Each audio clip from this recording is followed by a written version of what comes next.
எல்லாரும் எப்படி இருக்கீங்க? நான் தான் சும்மா ஃபேமிலி. நம்ம இன்றைக்கி என்ன பார்க்க போகிறோம் பார்த்தீங்கன்னா, தக்காளி சாதம் பூண்டு சாதம் செய்ய போகிறோம்.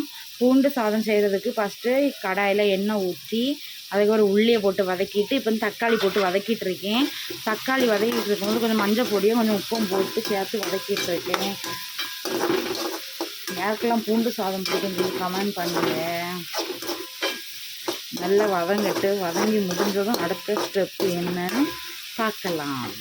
உள்ளியெல்லாம் நல்லா வதங்கின பிறகு கொஞ்சம் போல் மல்லி இலை போட்டு நல்லா வதக்கிட்டு அதுக்கு பிறகு நம்ம பூண்டு, வத்தல் மிளகாய், கருவேப்பிலையெல்லாம் அரைச்சி வச்சுருந்தாலும் அந்த மசாலையும் போட்டு கிண்டி கொஞ்சம் உப்பும் போட்டு கிண்டி எடுத்து வச்சுக்கிட்டு ரைஸ் ரெடி ஆகணும். ரைஸையும் தட்டி கிண்டிடலாம்.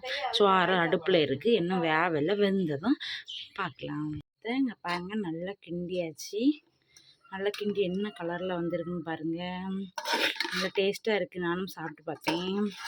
இதே மாதிரி இந்த மெத்தடில் செய்து பாருங்கள். பூண்டு சாதம் சூப்பராக இருக்குது.